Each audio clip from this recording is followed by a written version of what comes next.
Assalamualaikum warahmatullahi wabarakatuh. Hari ini saya akan mensosialisasikan ketentuan publikasi jurnal sebagai bentuk tugas akhir di Fakultas Agama Islam Universitas Nurul Jadid. Ketentuan ini perlu saya sampaikan kepada mahasiswa dan dosen pembimbing dalam rangka untuk memberikan pemahaman bersama tentang tata cara dan kriteria publikasi jurnal sebagai bagian atau salah satu bagian tugas akhir di Fakultas Agama Islam. Nah, sebenarnya ketentuan yang kita akan sampaikan pada kesempatan ini adalah bentuk perubahan dari surat keputusan dekan pada tahun 2024 tentang penulisan karya ilmiah yang berlaku di Fakultas Agama Islam. Seperti kita lihat bahwa kita sudah menyusun panduan penyusunan karya ilmiah yang di dalamnya telah mengatur penyusunan karya ilmiah, kemudian apa saja bentuk karya ilmiah yang diakui sebagai tugas akhir di Fakultas Agama Islam. Yang salah satunya ada skripsi, buku ajar, kemudian jurnal, dan produk atau proyek yang dihasilkan oleh mahasiswa.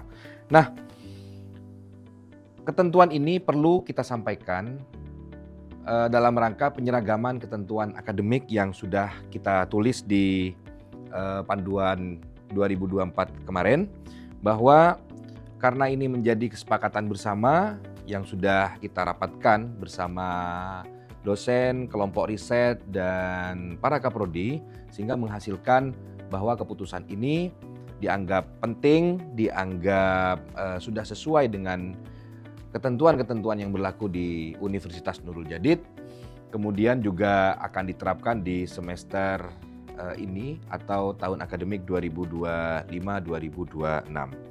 Kemudian yang kedua, tujuan dari disosialisasikannya ketentuan tambahan dari publikasi sebagai salah satu bentuk tugas akhir adalah penggantian panduan sebelumnya. Artinya adalah bahwa panduan sebelumnya kita sudah susun sedemikian rupa dan sedetail mungkin, tetapi ada beberapa poin yang perlu kita masukkan sebagai peningkatan mutu dari tulisan mahasiswa. Kemudian meningkatkan kualitas publikasi mahasiswa dan dosen kalau ada kolaborasi antara dosen dengan mahasiswa. Nah, dengan adanya kebijakan baru ini diharapkan kualitas publikasi yang dihasilkan oleh mahasiswa dapat meningkat selaras dengan standar akademik yang sudah ditetapkan. Bapak Ibu sekalian, salah satu dari isi surat keputusan dekan yang kita terbitkan di bulan September 2025 ini adalah mengatur sebagaimana berikut.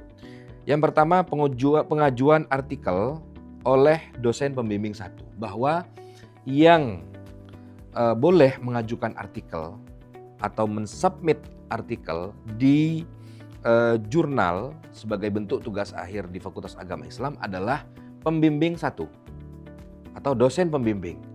Namun diberi kewenangan mahasiswa atau diperkenankan mahasiswa mensubmit sendiri ke jurnal OJS dengan ketentuan atau dengan memenuhi persyaratan bahwa dosen pembimbing sudah memberikan izin secara tertulis kepada mahasiswa yang bersangkutan. Formnya sudah kita siapkan, sudah mahasiswa tinggal mengisi dan kemudian memberikannya kepada dosen pembimbing untuk ditandatangani sebagai pernyataan original, pernyataan resmi dari dosen pembimbing. Kemudian teman-teman sekalian, yang kedua adalah relevansi artikel dengan program studi. Jadi di tahun ini, di semester ini, ke depan, artikel sudah harus dengan skop program studi. Artinya kalau program studinya ekonomi syariah, maka artikel yang kita tulis harus disubmit di jurnal yang memiliki skop ekonomi syariah. Semakin spesifik, semakin bagus. Kemudian kesesuaian jurnal dengan rumpun keilmuan. Artinya jurnal yang kita tulis di prodi tertentu harus sesuai dengan disiplin keilmuan yang dikembangkan oleh prodi. Kami di Fakultas Agama Islam sudah menyusun roadmap tentang riset dosen dan riset mahasiswa untuk mendukung terhadap keilmuan di prodi, perkembangan keilmuan di prodi, sehingga visi misi prodi juga tercapai pada tahun yang sudah ditetapkan.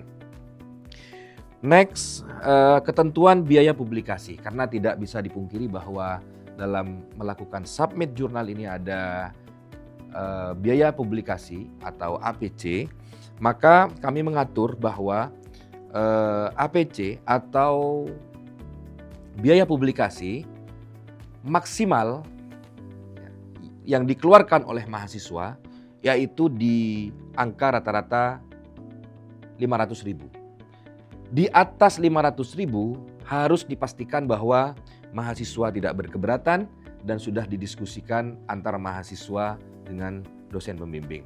Artinya kalau ini tidak sepakat salah satu pihak, maka tidak diperkenankan untuk membayar lebih dari 500.000. Kemudian kesepakatan tertulis diperlukan. Artinya bahwa ketika ini ada perselisihan antara mahasiswa dan dosen ketika melakukan submit dan dikenai sebuah biaya publikasi, maka harus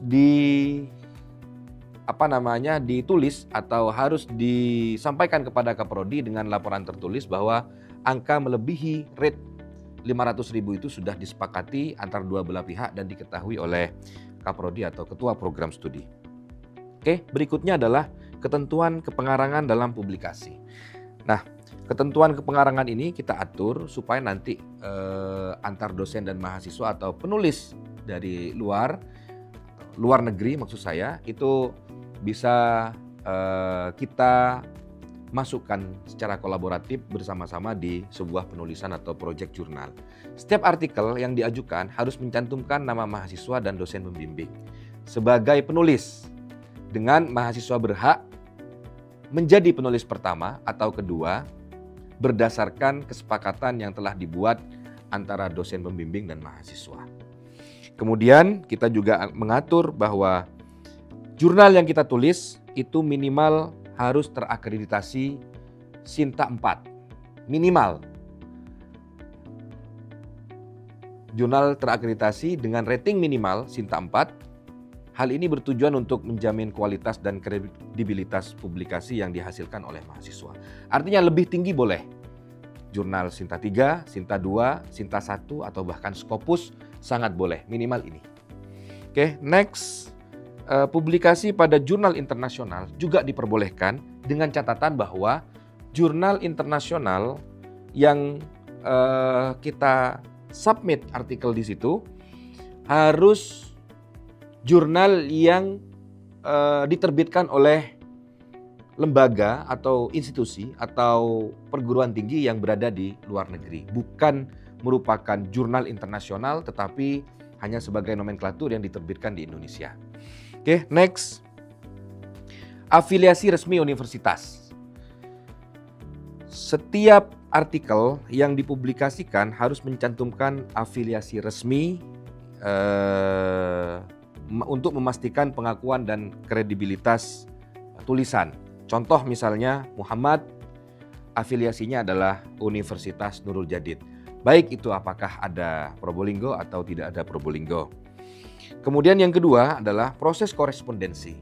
Artinya teman-teman mahasiswa dan dosen ketika menjadikan artikel atau publikasi pada jurnal tertentu sebagai bagian dari bentuk tugas akhir di Fakultas Agama Islam harus melalui korespondensi yang jelas dan akurat. Nah, ini rata-rata tidak boleh di bawah 20 hari. Contoh, saya memiliki jurnal, kemudian proses korespondensinya tidak lebih dari 20 hari, atau 15 hari, atau 18 hari, atau 19 hari, kemudian terbit dari submission sampai publish, maka ini tidak diperkenankan dan tidak diperbolehkan dijadikan sebagai bagian tugas akhir mahasiswa. Kalau misalnya 20 hari ke atas, 20 hari, 23 hari, 30 hari, 40 hari, dan seterusnya itu sudah sesuai dengan ketentuan ini. Oke, dengan asumsi seperti ini, bahwa hari pertama sampai hari kedua, dosen pembimbing 1 atau mahasiswa sudah mengajukan atau mensubmit artikel untuk dipublikasi melalui sistem OJS. Kemudian asumsi hari ke-7 sampai hari 11 sudah naik proses menjadi proses review awal oleh jurnal, kemudian untuk dievaluasi kesesuaian dan kualitas artikelnya. Kemudian asumsi hari ke-11 sampai hari ke-15 adalah revisi artikel jika diperlukan berdasarkan umpan balik dari reviewer. Kemudian hari ke-16 hingga hari ke-20 ini pengiriman artikel yang telah direvisi dikembalikan ke jurnal di mana kita menerbitkan tulisan kita untuk dievaluasi akhir. Nah, kemudian hari ke-21 artikel diterima atau ditolak, sudah kita mendapat informasi untuk disampaikan kepada pembimbing. Berikutnya adalah tentang hak verifikasi fakultas. Setelah teman-teman, mahasiswa ataupun dosen melakukan submission, kemudian melalui proses korespondensi yang jelas dan akurat, maka fakultas berhak untuk memverifikasi melalui aplikasi Matur. Jadi nanti adik-adik sekalian mahasiswa di Matur yang dimiliki oleh mahasiswa sekalian itu ada tambahan item atau menu untuk memasukkan password dan username di mana jurnal kita terbit. Untuk memastikan bahwa fakultas bisa masuk ke dalam jurnal tersebut dan memverifikasi apakah betul jurnal tersebut, pengelola jurnal tersebut sudah melakukan korespondensi dan mahasiswa memperbaiki catatan-catatan dari reviewer sehingga jurnalnya itu terpublish. Nah, kemudian keputusan yang mengatur publikasi jurnal, bahwa keputusan ketentuan ini berlaku sejak semester ganjil tahun akademik 2025-2026. Itu adik-adik dan para dosen sekalian yang bisa kami sampaikan sosialisasi berkaitan dengan publikasi jurnal sebagai bentuk tugas akhir dalam rangka memberikan dan meningkatkan mutu tugas akhir publikasi jurnal di lingkungan Fakultas Agama Islam. Mudah-mudahan ini bisa kita lakukan dengan sebaik mungkin sehingga ke depan kita meningkatkan lagi tulisan dan artikel kita naik kelas menjadi Sinta 2 secara keseluruhan. Terima kasih. Allahumma fiq lam yutariq. Assalamualaikum warahmatullahi wabarakatuh.